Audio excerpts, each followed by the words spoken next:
Assalamualaikum warahmatullahi wabarakatuh.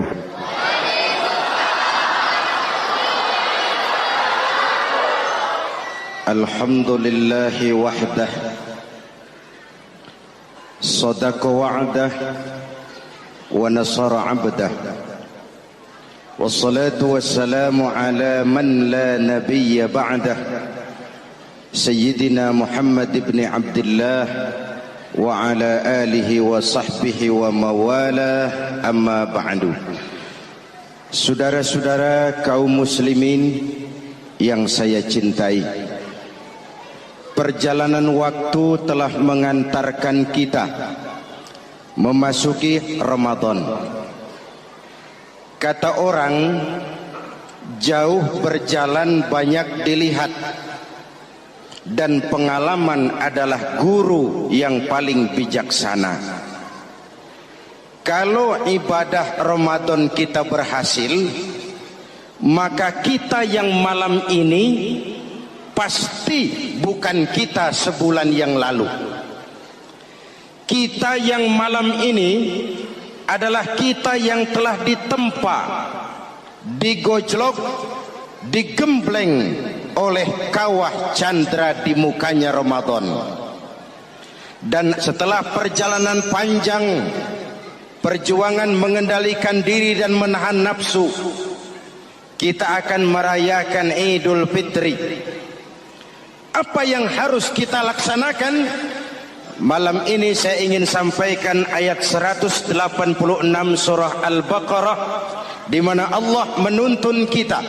Pertama, walitukmilul iddata, hendaknya engkau sempurnakan jumlah bilangan hari puasamu.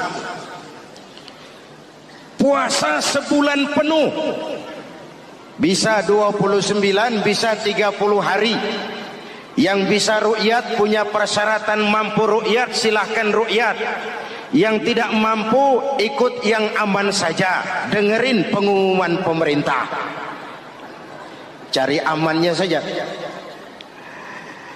Sempurnakan jumlah bilangan hari puasamu. Sebab apa? Puasa itu macam-macam. Ada yang puasa model beduk, depan rapat, belakangnya kosong, cuman pembukaan. Ada juga yang pembukaan, pertengahan, dan penutupan. Ada juga yang penutupan saja, mau dapat Lailatul Qadar.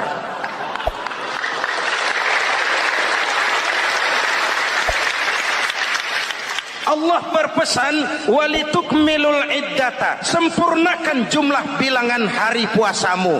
Puasa itu sebulan penuh. Setelah selesai itu, walitukabbirullaha ala ma hadakum, hendaknya engkau agungkan, engkau bertakbir, mengagungkan Allah yang telah memberikan hidayah kepadamu. Tidak ada takbiran sebelum selesai Ramadan. Walitukmilul iddata, itu dulu, sempurnakan jumlah bilangan hari puasamu. Selesai baru walitukabbirullah. Jangan lebaran masih seminggu sudah Allahu Akbar, Allah ngigo. Walitukmilul iddata, sempurnakan dulu jumlah bilangan hari puasamu. Ini adab. Selesai, walitukabbirullah, baru engkau bertakbir, agungkan nama Tuhanmu. Kenapa? Ala ma hadakum, yang telah memberikan petunjuk dan hidayah kepada kita semua. Saudara, kalau bukan lantaran hidayah Allah, berat sebulan penuh enggak makan, lapar melilit perut, haus mencekik tenggorokan. Kalau bukan hidayah, berat melawan nafsu. Kalau bukan hidayah, berat melawan setan. Bagaimana enggak berat? Dia lihat kita, kita enggak lihat dia. Ini kan curang musuh begini. Semata-mata karena hidayah dari Allah. Intan paling mahal, mutiara paling berharga, tidak lain adalah hidayah. Saudara lihat dalam sejarah, kadang-kadang anak Nabi tidak dapat hidayah, tidak terpanggil terpanggil mengikuti kebenaran. Kan'an, anak Nabi Nuh. Betul? Kadang-kadang bapak Nabi tidak dapat hidayah. Azar, bapaknya Nabi Ibrahim. Ibrahim penegak tauhid, bapaknya produsen berhala. Kadang-kadang istri Nabi tidak mendapat hidayah, kafir, istrinya Nabi Lut. Kadang-kadang paman Nabi tidak dapat hidayah, ingkar, Abu Jahal, Abu Lahab, paman Nabi kita. Anak Nabi, bapak Nabi, istri Nabi, paman Nabi, hidayah tidak datang. Mereka tidak terpanggil mengikuti kebenaran. Alhamdulillah, kita yang ponakan Nabi aja bukan.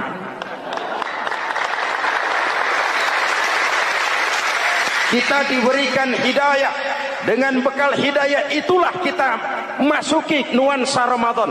Berjuang melawan nafsu, membina takwa, melatih ridha, dengan lapar melilit perut, dengan haus mencekik tenggorokan. Allahumma lakasumtu, Tuhan, untuk Engkau saya laksanakan ibadah ini. Oleh karena itu, jaga hidayah ini baik-baik, karena dia merupakan intan paling mahal, mutiara paling berharga dalam kehidupan kita. Diberikan kita kedudukan yang tinggi, alhamdulillah. Diberikan kita harta yang banyak, alhamdulillah. Tapi itu semua belum ada artinya ketimbang yang bernama hidayah. Maka hidayah inilah yang harus kita jaga baik-baik. Hidayah inilah yang harus kita pelihara. Kita bertakbir kepada Allah, mengagungkan nama Allah yang telah memberikan hidayah kepada kita. Kalau tidak lantaran hidayah, berat melaksanakan ibadah puasa sebulan suntuk. Dengan ibadah Ramadan, kita melakukan pemutihan vertikal. Orang yang keluar dari Ramadan dengan ibadah benar seperti bayi baru dilahirkan oleh ibunya, tidak punya dosa kepada Allah. Idul Fitri, kembali kepada fitrah. Tapi kan kita tidak cuma punya dosa vertikal, kita juga punya dosa horizontal. Kita tidak cuma berdosa kepada Allah, kita juga sering salah kepada sesama manusia. Betul? Inilah momen lebaran itu. Dosa kepada Allah, taubat langsung kepadanya, sonder calok. Dosa kepada sesama manusia, saling memaafkan. Sebab apa? Satu hadis meriwayatkan, selesai sholat id, sahabat mendengar Rasul mengucapkan amin sampai 3 kali. Amin, amin, amin. Heran sahabat, gak ada angin, gak ada hujan, amin 3 kali ya Rasul, ada apa? Kamu gak tahu? Gak tahu. Barusan selesai sholat, malaikat Jibril turun. Lalu, Muhammad, saya mau berdoa kepada Allah, mau kamu aminkan?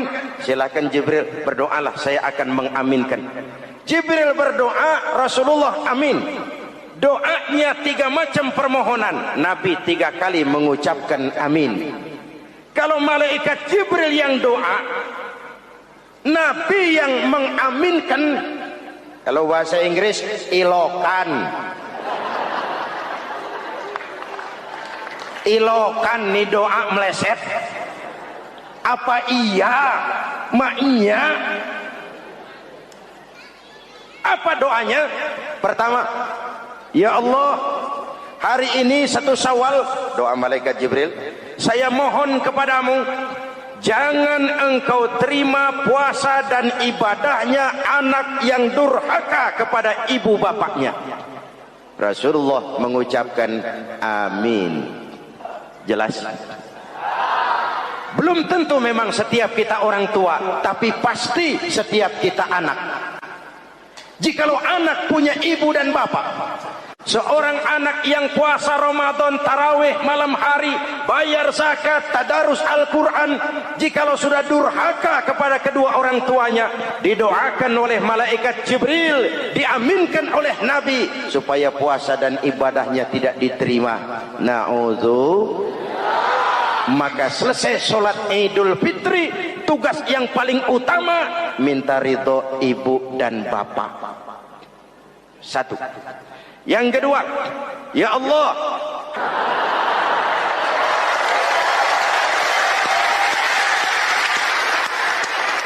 istri itu swarga manut, neraka katut.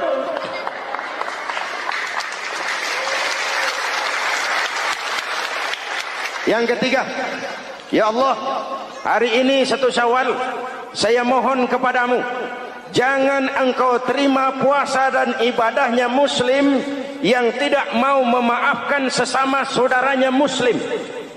Memberi maaf lebih berat daripada minta maaf, tapi memberi maaf lebih mulia daripada meminta maaf.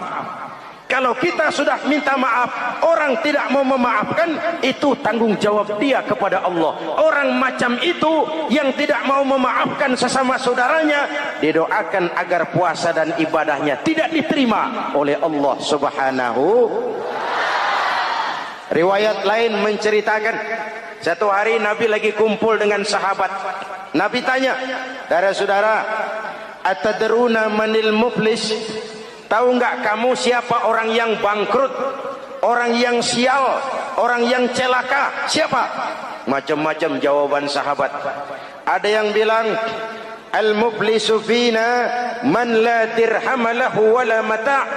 Menurut pendapat kami, orang yang sial, yang bangkrut, yang kagak punya duit. Apalagi mau lebaran kayak begini. Bangkrut bener, Bang. Kadang-kadang yang habis belanja pulang bukan langsung ke rumahnya, ngeneng-ngeneng di depan tetangganya, manas-manasin orang.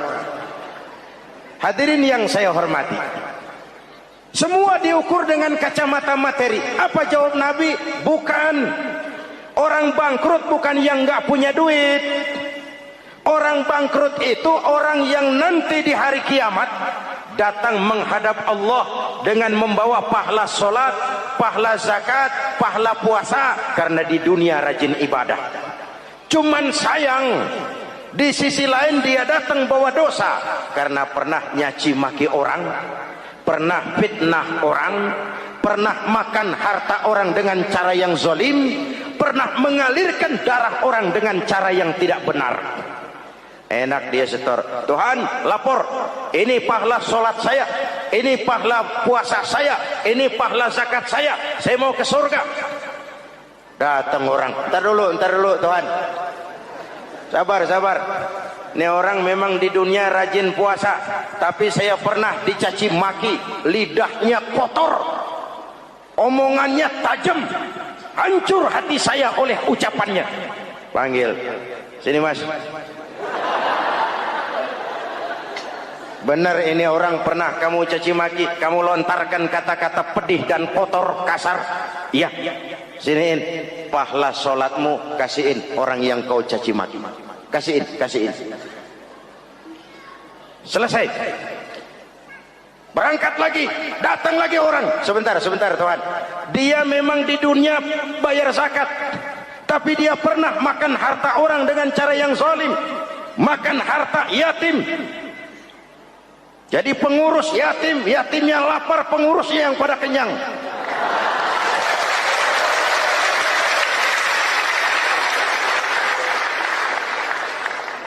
Saya menuntut keadilan. Benar. Siniin pahala zakatmu, kasih orang yang kau makan hartanya. Kalau kebaikannya habis, yang nagih datang terus, apa yang terjadi? Dosa orang yang dia sakiti diambil, diberikan kepada dia. Bangkrut nggak? Pahala dipretelin, dosa dikasih. Modal boros, tagihan utang datang terus. Bangkrut bin bangpak alias sial dangkalan. Tahu sial dangkalan? Itu namanya udah jatuh ketiban ember. Jatuhnya sakit, ketiban embernya bonyok. Kita tidak ingin jadi manusia yang rugi dan bangkrut. Karena itu, jikalau ibadah Ramadan memperbaiki hubungan kita kepada Allah, maka Idul Fitri dengan silaturahmi lebarannya memperbaiki hubungan antar sesama manusia agar kita jangan termasuk golongan orang-orang yang bangkrut. Karena cuma baik hubungannya kepada Allah tapi tidak baik hubungannya dengan sesama manusia. Ada orang yang pernah difitnah, ada orang yang pernah dicaci maki, ada orang yang pernah dijelek-jelekin, ada orang yang hartanya dia makan dengan cara yang zalim, ada orang yang dia alirkan darahnya dia bunuh tanpa alasan yang benar. Itu semua akan jadi bebannya di akhirat nanti. Kalau dia menyangkut hakul adami, hak-hak manusia, maka kita harus minta maaf kepada yang bersangkutan.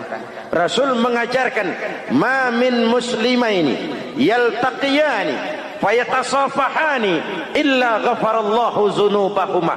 Apabila dua orang Islam bertemu lalu bersalam-salaman, Allah hapuskan dosa yang terjadi di antara kedua orang itu. Jadi baik hubungan kita kepada Allah, jalur hablum minallah, dan baik juga hubungan kita dengan sesama manusia, hablum minan nas. Keduanya ternyata saling berkaitan. Saudara hadirin yang saya cintai, dengan begitu kita berusaha memperbaiki hablum minallah dan sisi lain hablum minan nas, agar kita tidak menjadi orang yang bangkrut di akhirat nanti.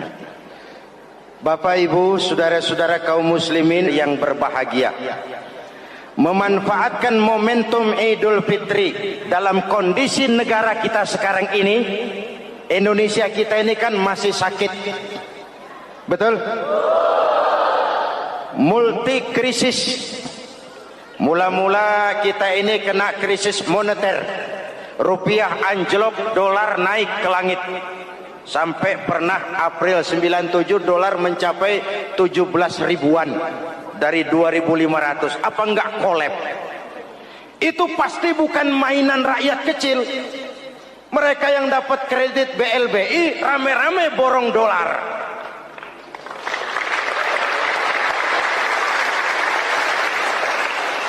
Kita mah bocah kampung boro-boro borong dolar, ngeliat juga tumben. Akibat krisis moneter muncul yang lebih makro, krisis ekonomi. Perusahaan besar ambruk, konglomerat terpuruk, PHK di mana-mana, pengangguran meningkat, kriminal meningkat. Seiring dengan itu muncul yang lebih parah, krisis kepercayaan.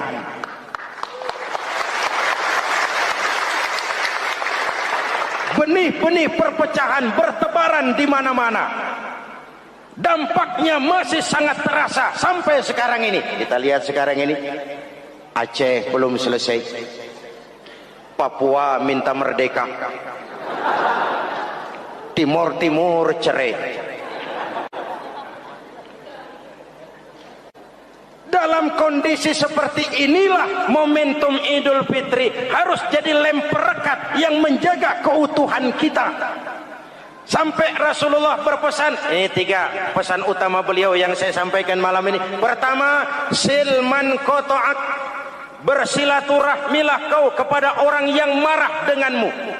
Kalau orang baik kita baik lagi, pantas, memang mestinya begitu. Tapi bersilaturahmilah kepada orang yang marah denganmu. Kita harapkan lebaran ini yang silaturahmi jangan cuman kita rakyat di kampung, tapi yang ngaku atau diakui sebagai pemimpin, para elit politik di atas saling bersilaturahmi.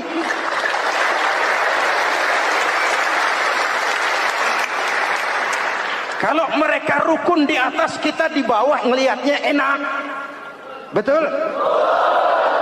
Tidak ada orang akan di atas kalau tidak disokong dari bawah. Ini ada warisan sejarah yang enggak sehat. Di zaman Bung Karno, sampai Bung Karno jadi presiden seumur hidup, Bung Karno dikenal sebagai tokoh revolusioner. Enggak sepaham sama Bung Karno, cepat-cepat dianggap ini kontra revolusi. PKI berontak, Bung Karno jatuh, muncul orde baru. Bung Karno disebut orde lama. Yang nggak cocok sama orde baru, wah itu orang orde lama. Lalu reformasi, orde baru lengser, jadi lagi alat yang nggak cocok sama golongannya. Oh, itu orang Orde Baru. Kapan selesai urusan? Kalau kita terjebak dengan budaya dendam, naik ini, babat itu, naik itu, sikat ini, kapan mau selesai? Rasulullah lahir di Mekah, perjuangannya dihambat, dicaci maki, dilontari kotoran onta, sahabatnya dibantai, diancam mau dibunuh, hijrah ke Madinah. Setelah di Madinah jadi besar, tentaranya kuat, pengikutnya banyak, pasukannya hebat. Satu saat beliau masuk kembali ke kota Mekah dengan kekuatan full, tentara yang gagah, Quraisy pucar kacir. Ini nih Muhammad yang dulu kita caci maki, yang dulu kita ancam mau kita bunuh, yang kita usir, sekarang dia masuk dengan tentaranya yang hebat. Kalau dia menuntut balas, habis kita sekarang ini. Apa jawab Nabi? Beliau turun dari punggung onta, lalu pidato dengan tawadu. Saudara-saudara, al-yauma yaumul marhamah. Ini hari yang penuh kasih sayang. Walaupun dulu kau usir aku dari sini, kau sambiti aku, kau bantai pengikutku, aku datang bukan membalas dendam. Ini hari yang penuh kasih sayang. Tidak akan ada pertumpahan darah. Yang masuk Masjidil Haram aman, yang masuk rumah Abu Sufyan aman. Dihormatinya ketokohan Abu Sufyan di depan pengikutnya. Ini akhlak. Kenapa orang macam Mandela lebih bisa mencontoh Rasul daripada kita? Mandela yang 27 tahun mendekam dalam penjara, dia keluar tanpa bawa benih-benih dendam. Dia satukan Afrika Selatan, dia bimbing Afrika Selatan menuju kejayaan dan kemajuan. Kenapa Mandela yang tidak kenal Pancasila bisa lebih mencontoh akhlak Rasul ketimbang kita yang katanya orang-orang pengikut sunnah? Saya khawatir, ya bukan berarti saya tidak setuju, hukum harus tetap ditegakkan. Tapi kalau terus cari kambing hitam, kapan kita dewasa? Semua usut, saya khawatir nanti pun satu saat Nabi Adam bakal diusut. Kenapa dia makan buah khuldi? Kita jadi keleleran di Lebak Bulus begini. Kalau enggak kan kita masih di surga aja. Mari kita dewasa, mari introspeksi. Silman kotoak. Mudah-mudahan nanti lebaran kita pengen lihat nih. Kalau yang di atas sudah pada satu, kita yang di bawah enak. Tapi kalau memang pada ribut juga, kita yang di bawah jangan ikut-ikutan. Nonton aja nonton. Giliran rame tepuk tangan. Oh, namanya elit susah ditebak. Nih hari dia berebut beda pendapat, ntar malam dia makan bareng. Kita di bawah udah kedongan ngasa golok. Kan berapa urusan? Sekarang udah nggak zaman yang ngerahin masa. Sekarang adu argumen, biar rakyat tentukan mana yang lebih pantas. Hadirin yang saya hormati, silman qata'ak, bersilaturahmilah kepada orang yang marah denganmu. Momentum Idul Fitri harus meredam keberingasan, harus mencuatkan semangat persatuan dan kesatuan. Udah capek kita diobok-obok. Yang kedua, wa'atiman haramak. Ini masalah kepedulian. Berikan orang yang bakhil kepadamu, sampai orang yang pelit pun kasih. Kepedulian. Banyak anak-anak yatim kita, janda-janda tua.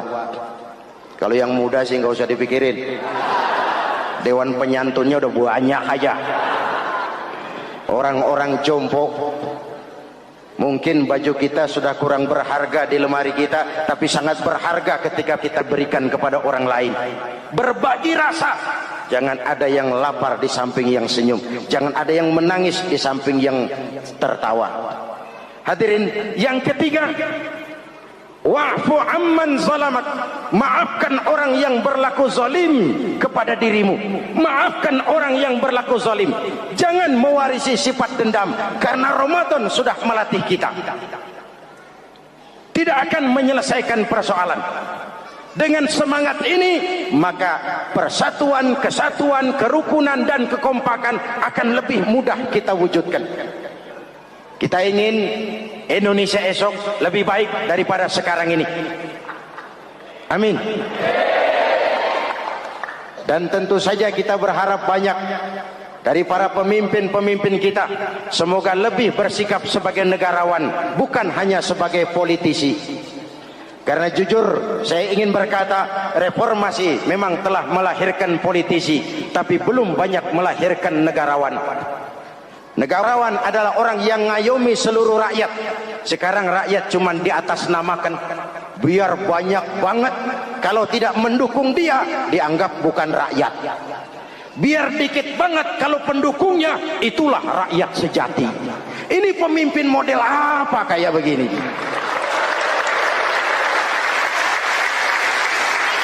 Ini kan mengkamuflase rakyat namanya. Oleh karena itu, mari sama-sama kita baca Fatihah.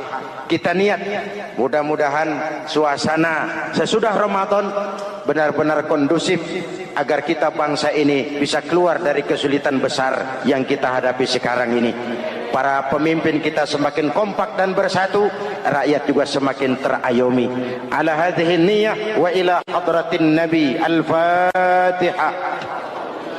Bismillahirrahmanirrahim. Alhamdulillahi rabbil alamin. Arrahmanir rahim. Maliki yaumiddin. Iyyaka na'budu wa iyyaka nasta'in. Ihdinas siratal mustaqim. Siratal ladzina an'amta 'alaihim ghairil maghdubi 'alaihim waladdallin. Amin.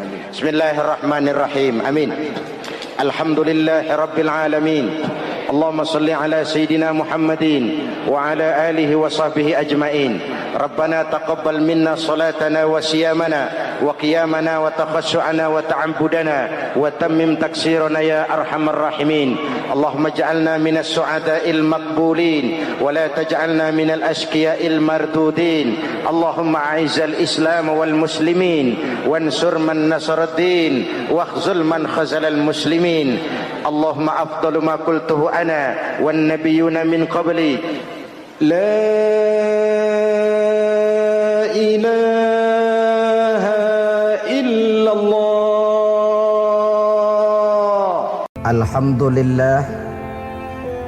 Alhamdulillahillazi ja'ala ramadhana syahra siyama lil mu'minin. Wassalatu wassalamu ala asyrafil anbiya'i wal mursalin Sayyidina wa maulana Muhammadin wa ala alihi wa ashabihil mujahidin at-tahirin, amma ba'd. Ma'asyiral muslimin rahimakumullah. Dari jumlah 12 bulan yang ada dalam agama kita, yang dihitung sejak Muharram sampai dengan bulan Zulqa'dah, maka Ramadan mendapat gelar Sayyidus Syuhur.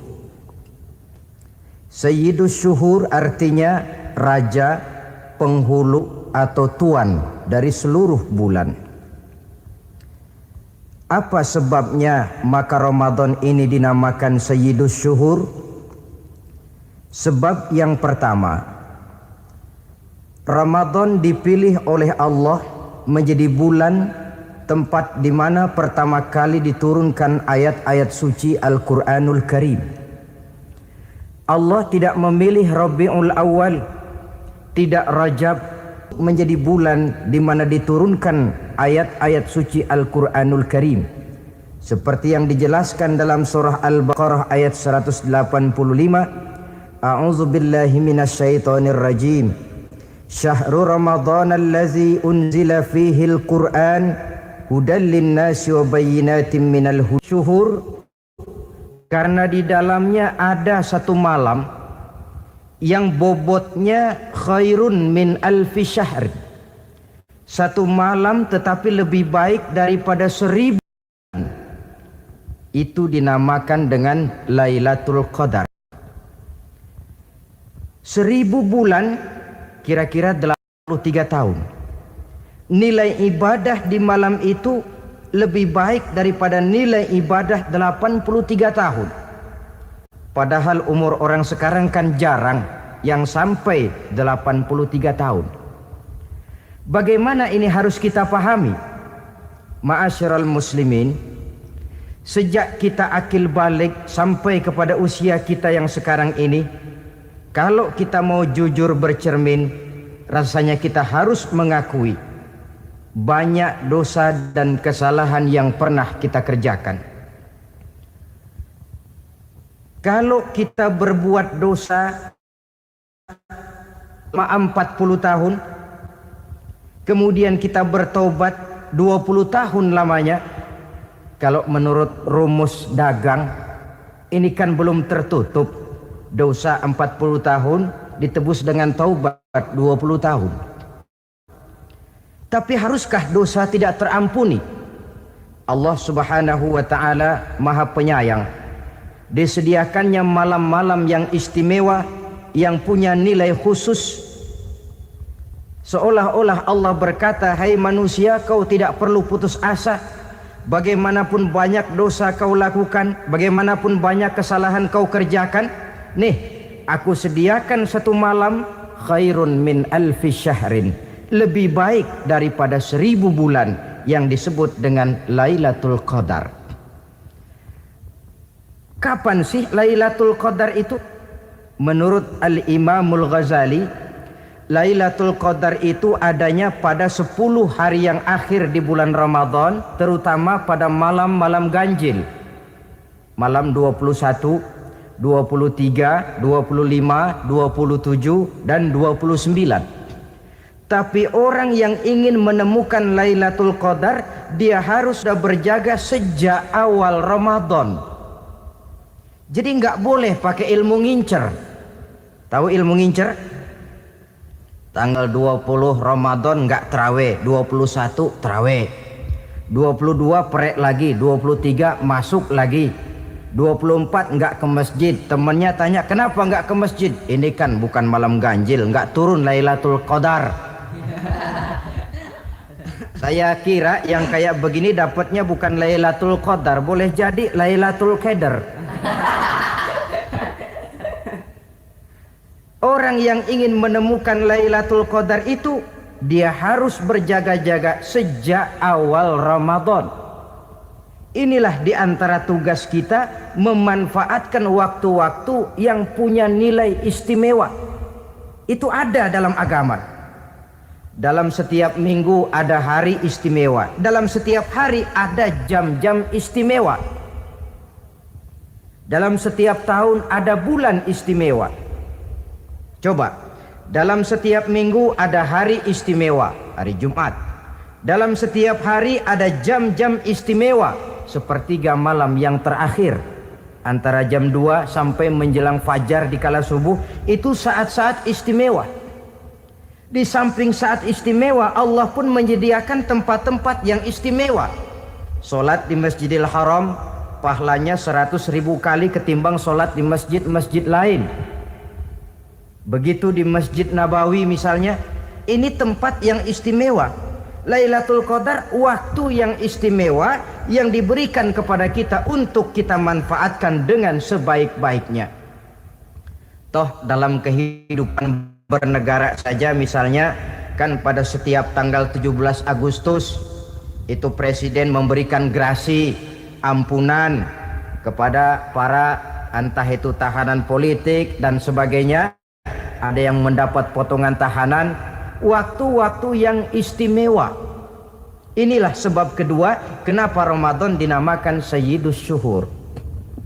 Sebab yang ketiga, Ramadannya nilai kebajikan berlipat ganda adanya. Satu hadis menjelaskan, "Lau ta'lamu ummati ma fi Ramadan, latamannau an takuna as-sanatu kullaha Ramadan." Andai kata umatku tahu keistimewaan apa yang ada di dalam bulan suci Ramadan, niscaya mereka ingin agar sepanjang tahun isinya Ramadan saja. Apa sebabnya? Li'annal hasanata fihi mujtami'atun.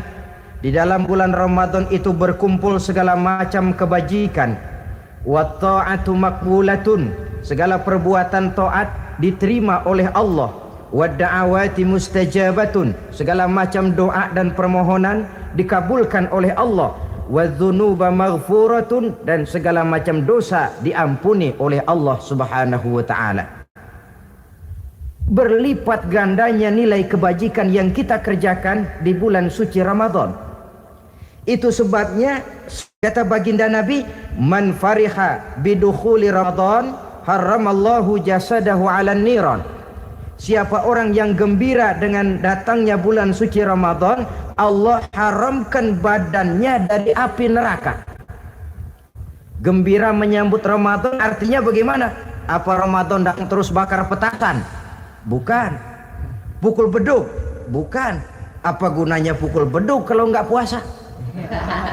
Apa gunanya bakar mercon kalau tidak melaksanakan ibadah di bulan suci Ramadan?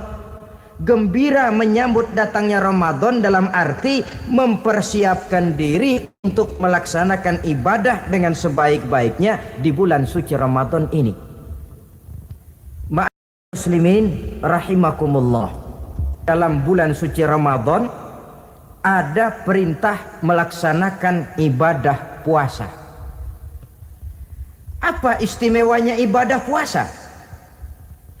Pertama, yang dipanggil untuk melaksanakan puasa itu iman.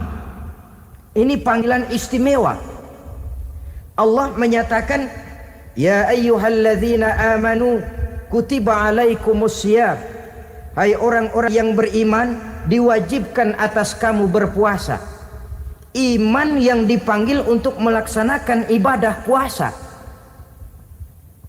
Contoh, satu hari di depan rumah kita lewat tukang pepaya, tukang duku, tukang duren. Kita panggil satu tukang pepaya, bang pepaya berhenti dulu sebentar. Kira-kira yang merasa tukang pepaya berhenti nggak? Berhenti. Ini tukang duku sama tukang duren berhenti nggak? Tidak. Tentu tidak berhenti karena tidak dipanggil.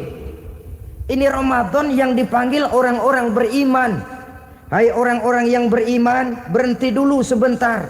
Berhenti apa? Berhenti makan di waktu siang, berhenti minum di waktu siang. Yang merasa beriman berhenti, yang tidak beriman langsung. Biar Ramadan siang-siang makan jalan terus, ngerokok ngelepus terus. Kenapa? Tidak beriman, tidak merasa terpanggil oleh ayat tadi. Sekarang tukang pepaya lewat di depan rumah, kita panggil, bang pepaya berhenti dulu. Dia dengar tapi nggak mau berhenti. Apa kita bilang? Kang pepaya budak. Dipanggil nggak mau berhenti. Ini ada orang ngaku beriman kepada Allah, Ramadan dipanggil disuruh berhenti makan siang, nggak berhenti juga. Mukmin budak. Disuruh berhenti minum di waktu siang, nggak berhenti juga. Mukmin budak. Ini istimewanya puasa. Panggilan difokuskan kepada iman. Hai orang-orang yang beriman. Allah tidak bilang hai orang-orang yang sudah masuk Islam. Tidak. Ya ayyuhallazina aslamu. Tidak.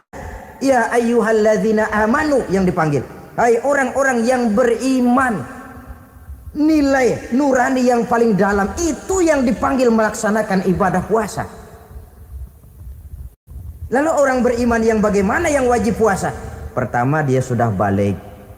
Yang kedua, berakal sehat. Yang ketiga, dia mampu berpuasa. Orang beriman macam ini balik, berakal sehat, mampu melaksanakan puasa. Kalau cukup syarat ini, dia wajib puasa. Kurang syarat, tidak wajib puasa. Jadi kalau di bulan Ramadan ada teman kita tidak puasa, jangan heran barangkali syaratnya kurang. Cukup dalam hati saja, ini orang kurang syarat, makanya nggak puasa. Pak, itu teman saya kok nggak puasa? Nggak puasa, nggak puasa. Dia bukan orang beriman kali ah. Orang yang tidak beriman itu tidak wajib puasa. Beriman kok pak? Iman, tapi nggak puasa, nggak puasa. Belum balik kali ah.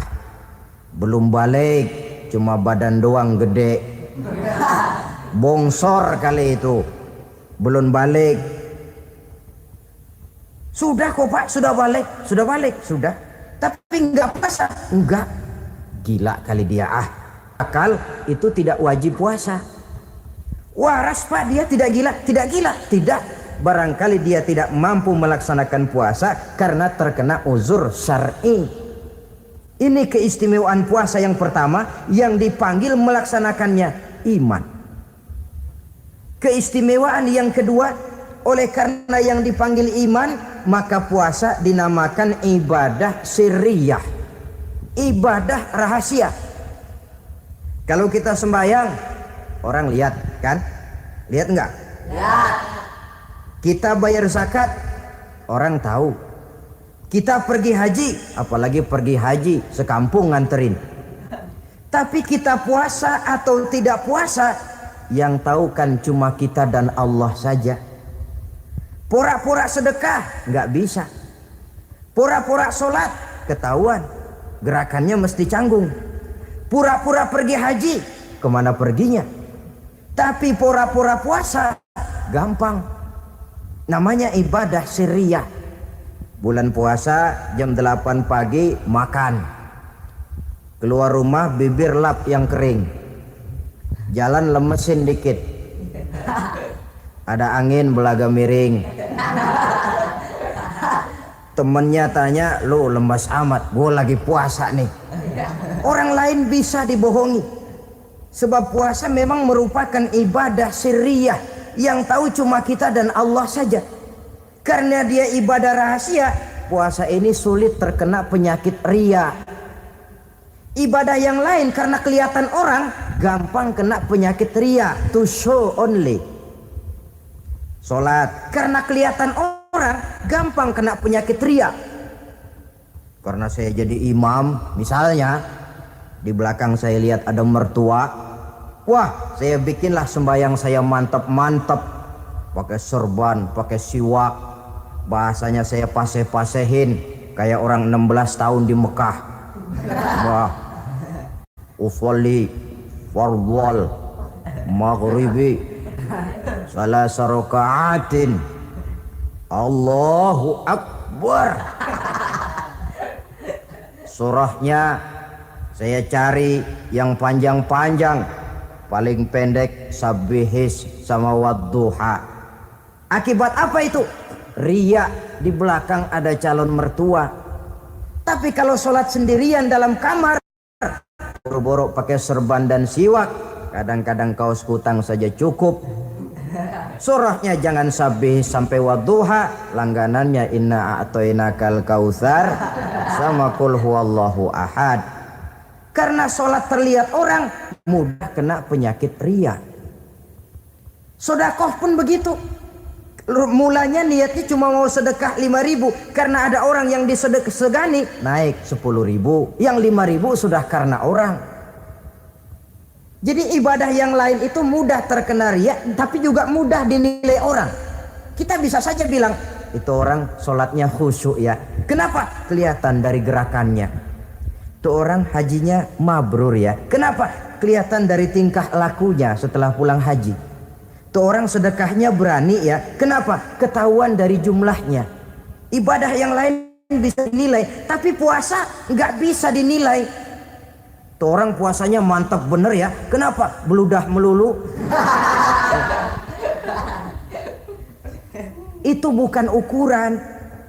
Itulah sebabnya dia dinamakan ibadah sirriyah, ibadah yang abstrak, yang tahu cuma si pelaksana dan Allah saja. Ini keistimewaan puasa yang kedua. Yang ketiga, saudara-saudara, kalau ibadah-ibadah yang lain, ganjaran pahalanya itu dijelaskan oleh Allah. Sedekah kalau ikhlas pahalanya begini. Haji kalau mabrur pahalanya ini. Sembahyang berjamaah pahalanya ini. Untuk puasa tidak.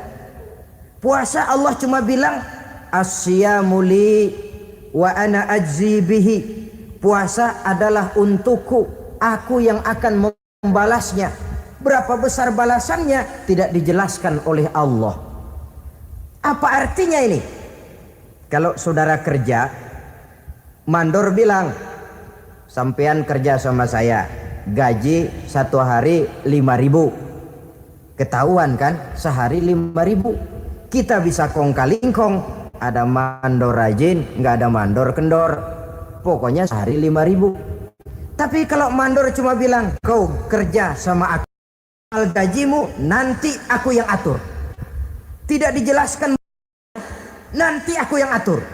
Ini kan mestinya kita kerja hati-hati. Sebab apa? Mungkin gaji kita lebih besar dari jumlah 5.000 kalau kerjaan memuaskan. Mungkin tidak digaji sama sekali kalau kerjaan berantakan. Tidak dijelaskannya pahala puasa menjadi sugesti bagi kita untuk melaksanakan ibadah ini dengan sebaik-baiknya. Mungkin gaji sangat besar, mungkin tidak digaji sama sekali. Sebab kata Nabi, kam min shaimin laisa lahu min siyamihi illa al-ju' wal 'atsy. Berapa banyak orang puasa, dia tidak memperoleh apa-apa dari puasanya kecuali lapar dan haus saja. Puasa sah, kewajiban gugur, nilai 0. Tidak dapat apa-apa kecuali lapar dan haus. Jadi inilah keistimewaan daripada ibadah puasa. Saudara hadirin yang saya hormati, kemudian apa sih perlunya kita melaksanakan ibadah puasa ini? Pertama, kita perlu melaksanakan ibadah puasa agar dalam hidup ini kita bisa mengendalikan hawa nafsu. Perut besar, tempat bersarangnya energi yang melahirkan gerak dan merupakan kendaraan utama daripada iblis. Mudah menimbulkan rangsangan yang namanya syahwat.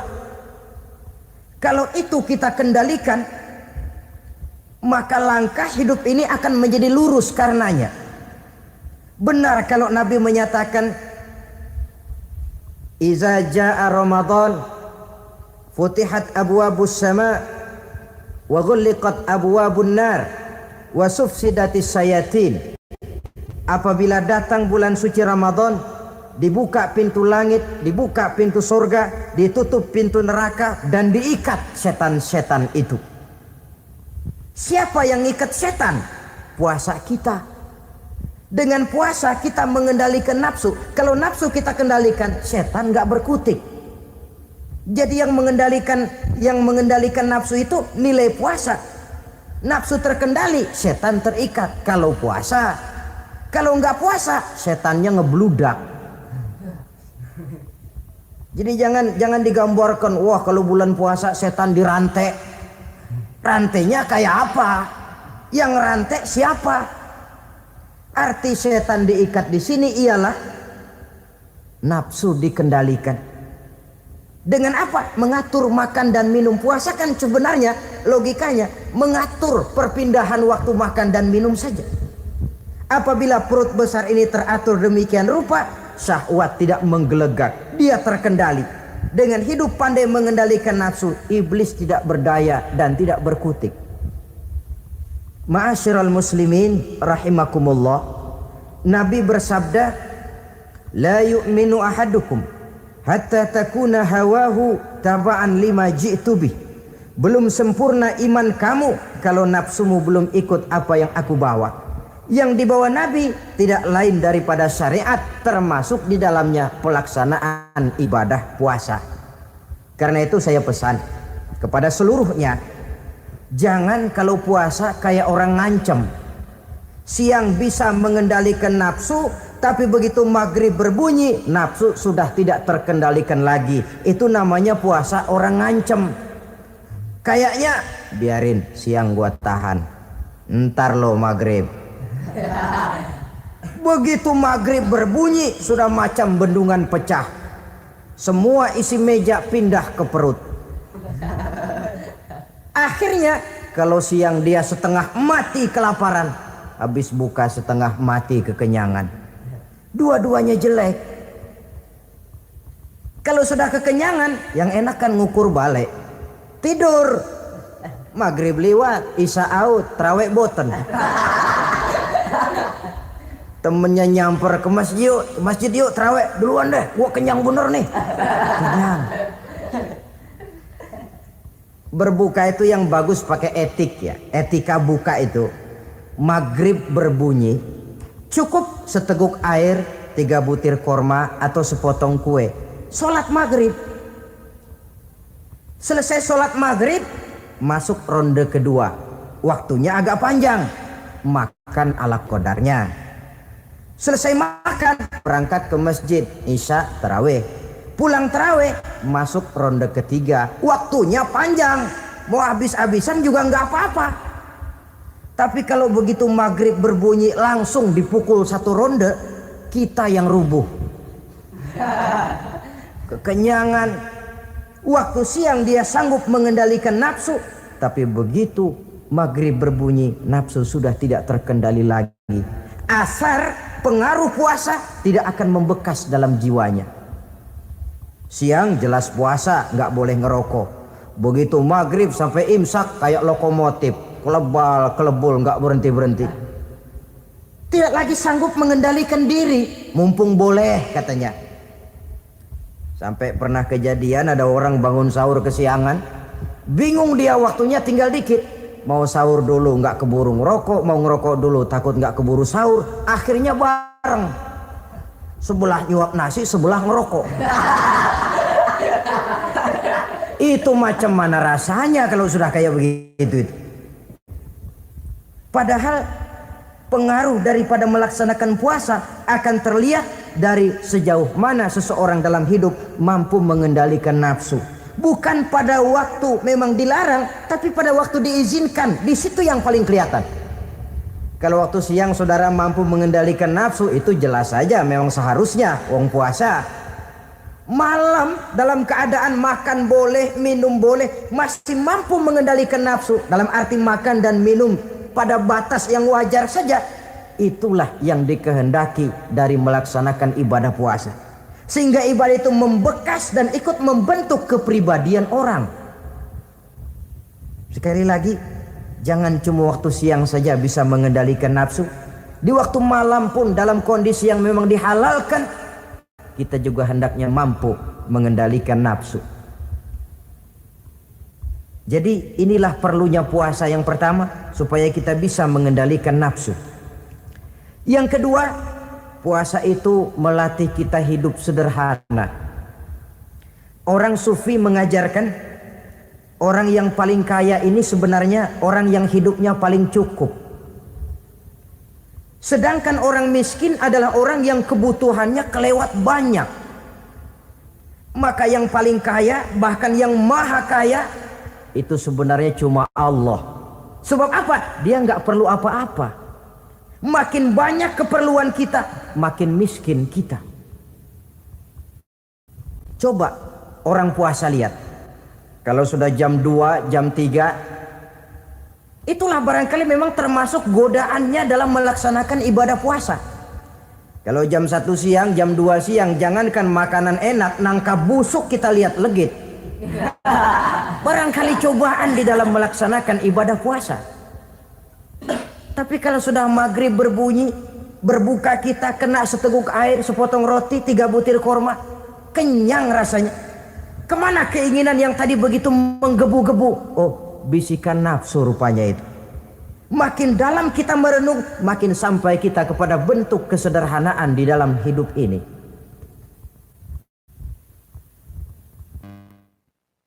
Jadi ibadah puasa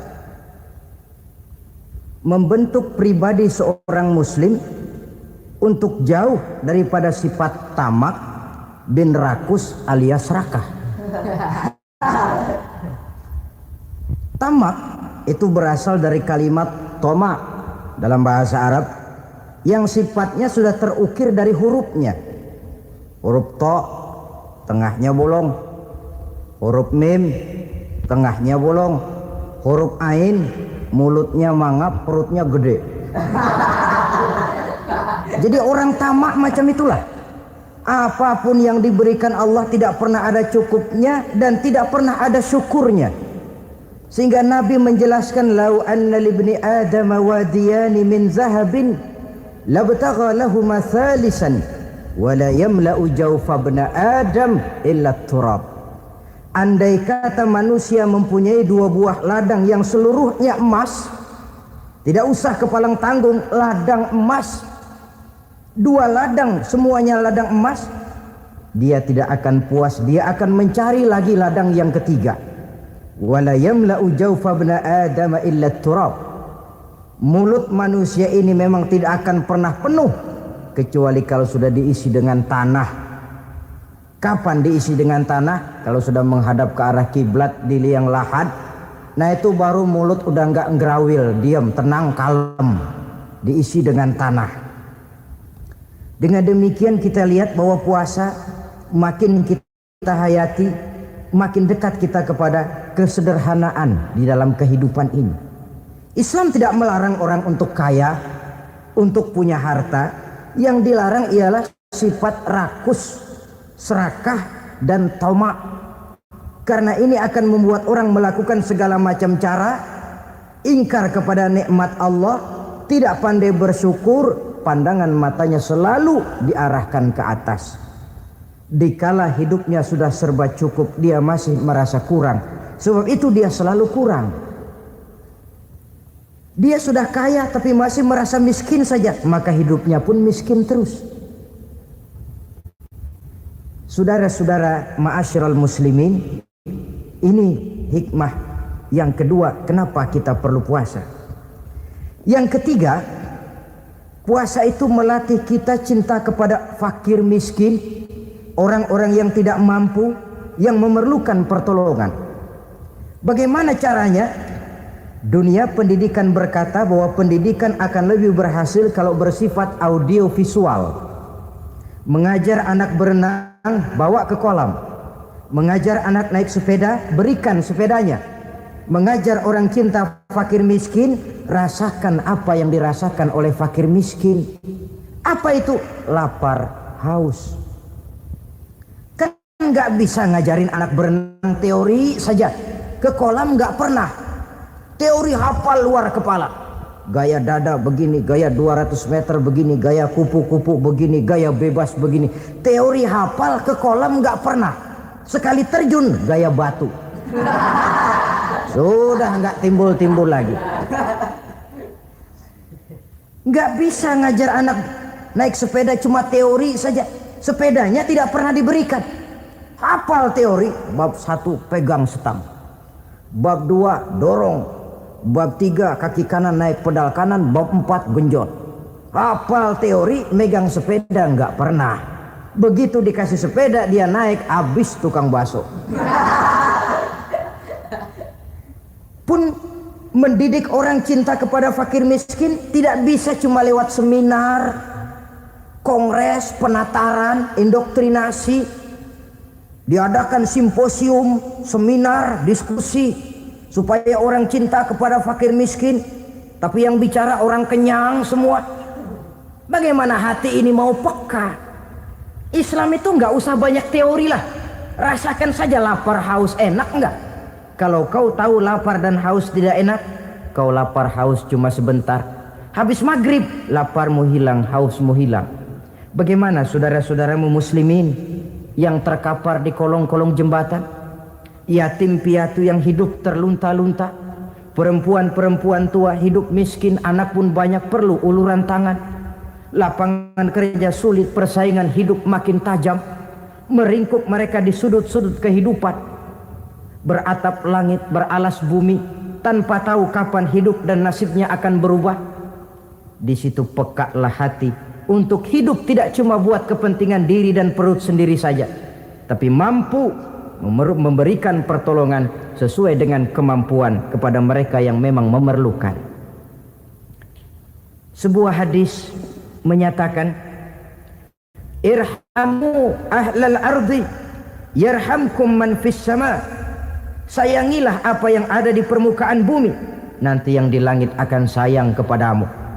Si kaya sayang kepada yang miskin lalu menolongnya, yang alim sayang kepada yang awam lalu membimbingnya, yang pemimpin sayang kepada rakyat lalu melindunginya. Yang di langit akan sayang kepada kita, akan turun rahmah berlimpah, akan tercipta keberkahan dan ketenangan dalam hidup. Tapi kalau sebaliknya, yang kaya malah nyantap yang miskin, yang pemimpin malah menggilas yang rakyat, yang alim malah membodoh-bodohi orang yang memang sudah bodoh, akan terwujudlah malapetaka. Bukan rahmah yang turun dari langit, tapi azab akan menimpa kita semua. Orang yang menghayati lapar, menghayati haus, akan timbul kepekaan sosial. Hidup tidak cuma untuk diri sendiri saja, tapi mampu melihat lingkungannya. Yang keempat, kita perlu puasa untuk menumbuh sifat jujur dan disiplin. Coba lihat, kalau tengah hari bulan puasa, andai kata saudara masuk ke dalam kamar seorang diri, saudara kunci dari luar, lalu saudara makan, tidak seorang pun tahu. Tapi kenapa itu tidak kita lakukan? Ada semacam perasaan malu. Malu kepada Allah. Iya, orang lain tidak tahu. Iya, manusia bisa saya bohongi, tapi Allah. Atau umpamanya waktu sholat zuhur, saudara sholat zuhur di masjid, umpama ketika ngambil air wudhu, giliran ke kemur, saudara korupsi dikit aja, telan. Jangankan orang lain, teman wudhu sebelah pun tidak tahu itu. Tapi kenapa tidak mau kita lakukan? Rasa malu kepada Allah. Di sini sumber nilai timbulnya kejujuran dan disiplin. Bukan berupa undang-undang mati yang dipaksakan dari luar, tapi timbul dari dalam jiwa dan nurani kita sendiri. Sikap jujur dan disiplin. Yang terakhir, kita perlu puasa untuk memelihara kesehatan. Kata Nabi, sumu